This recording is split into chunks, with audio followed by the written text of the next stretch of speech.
Oh, morning there everybody. Happy Sunday morning. Back in the shop. I haven't been doing much just lately. I've had a blooming lot of work on. Working towards a couple of little goals I've got at the moment. But I thought I'd just have a quick blog out there just to sort of like say, you know, the sort of things I've been thinking about quite a bit, and also just a couple of sort of, you know, the things I'm doing. I mean, the first thing I'm doing, one of the things I'm doing at the minute is fixing. I've got the little guard where the saw runs on my bandsaw. Cheap shit plastic. Seems ridiculous, but you know, how it could be any more flimsy, I've no idea. You know, all it basically took was the bandsaw to just catch on something and a bit of pressure down, and so a bit of perspex. So I'm going to cut that out, fit that a bit thicker maybe, and just bed it in. See how that goes.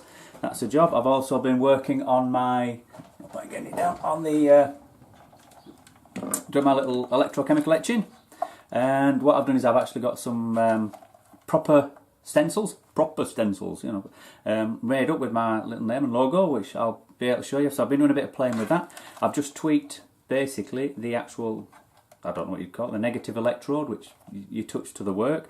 So I've got that to fit and been doing a bit of playing with that. So very pleased, looks very nice. So I'm really pleased about that. I'll be obviously, once I've got that on a blade, I'm just using it on some old test pieces at the minute, old damaged, knackered blades. But that's what I keep them for doing things like that. So that's coming up, tweaking up quite nicely. So again, that'll be something to show once that gets done.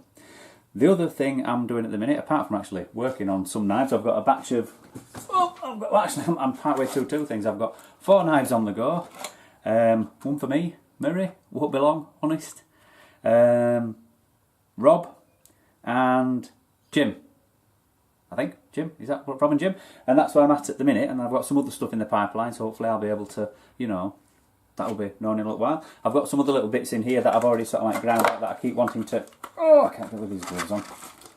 Got my gloves on, I'm getting ready to do some grinding, but yeah, I've got some neck knives that I haven't done for a while, and also a Bushman, a new Bushman for myself. Oh, this isn't very good, is it? One of these out here. But yeah, so I've got. The Bushman I haven't had a chance to redo. I've been using what was basically. So there's my Bushman.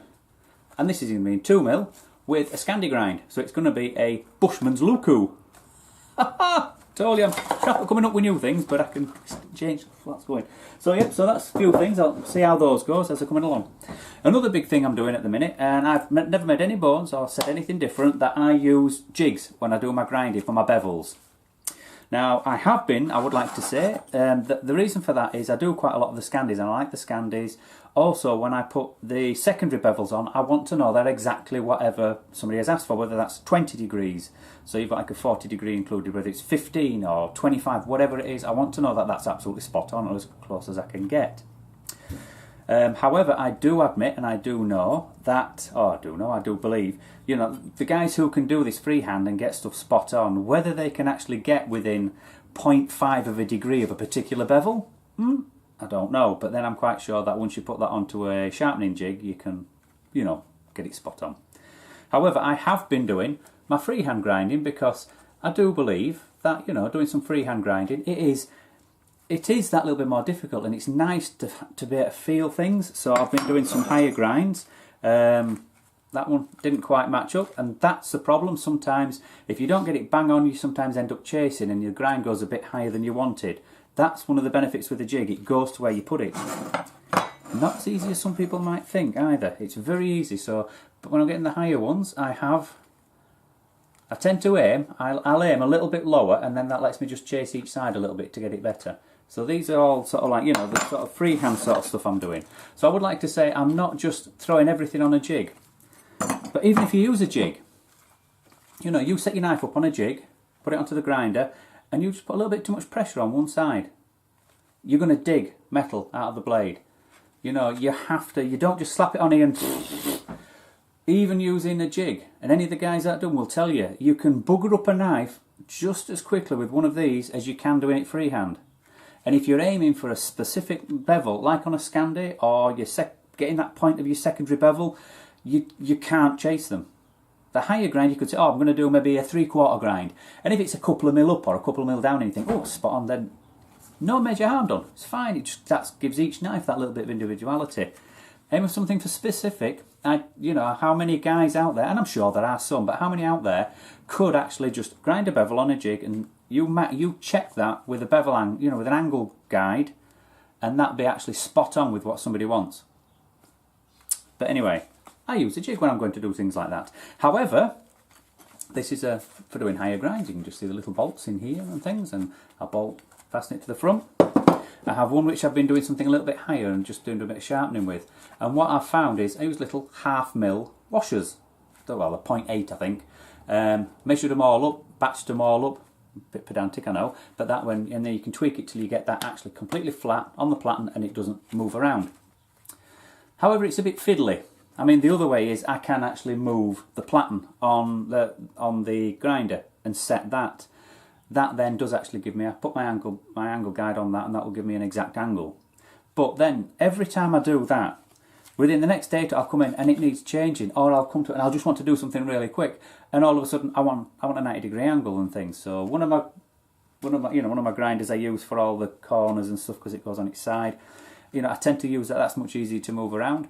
But I just find if I can just set, you know, a guide, it's just much easier. However, like I say, because I'm always messing around with those blooming washers, what I've decided to do, this is as far as I've got. I'm on my way out. I'm on my way out to do some grinding in a minute. But I've got some metal plate, and I've marked this off.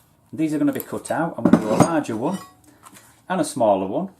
And I've just been on the phone to my friend Simon, thank you, and he can weld. So I'm going to cut these plates out, clean them all up and get them ready, buy all the other bits and pieces I want, and I'm going to make myself, Simon's going to put together a couple of adjustable angle guides. So that means that because of the way they're going to be made, I will actually be able to tweak them with my angle with my angle finder to exactly what I want. And that way I'm not having to mess around with the machines and things like that. So that's where I'm going to in about a minute. And I will probably leave it at that. I've got a few knives in the pipelines and a few other bits. So anybody who does watch these, thank you very much.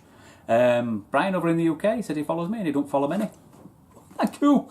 But yeah, so I mean, I finished off my hand sanding block, which is here. I can't remember if I showed you that, but I'll just put that over here. And there she is. All nicely polished up and cleaned, hardened, 6mm hardened, tempered, and fitted onto the bench.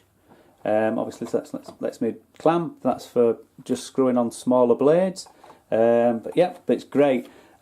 Since I've been using that, any little bits of grit and things like that, which previously it used to. Oh, I forgot to move it back.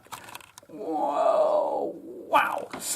Previous little bits of grit and things that would get under and scratched, they're no longer able to do that because I've kept this, I've hardened it, and I literally just tempered it. Probably it's going to be well into the 60s. I just put it on like about, I don't know, about 160. I can't remember, but something like that. So, and like I say, I'm also going to put out probably in the next week or so. I've got another video on a load of hardening testings that I'm going to do. That I'm testing with the new Rockwell tester. So I've redone all the previous tests as much as there were, and it's more. I wanted to compare things. So it wasn't just a case of testing what I'm doing now. I wanted to compare them because if I test what I'm doing now and I think it's not quite as good as I know it can be, maybe I'm only hardening maybe to 64 or whatever, and it wants to go 65. By doing a range, that'll let me know which side I need to tweak to a little bit, then I can give it a tweak and then test it again. So that's the sort of things I'm doing and where I'm at. A bit flat out. I'm trying to keep this as short as possible because I've been told I ramble too much and too much goes into it. I will bring back, as soon as I've done my the angle guide, I'll show you guys.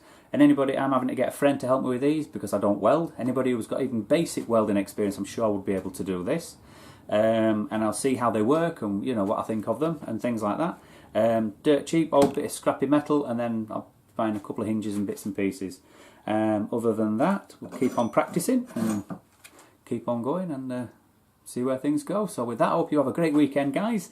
I'm going to try and get this on tonight, which will be my Sunday morning in Europe, if I can, if I've got time. And then, like I say, I'll bring you back. I'll do another one when I've got the angle guides finished. I'm filming separately on the hardening and tempering that I'm doing, and then anything else that I can think of. So with that, on with the grinding. Catch you later, guys, and thank you for watching.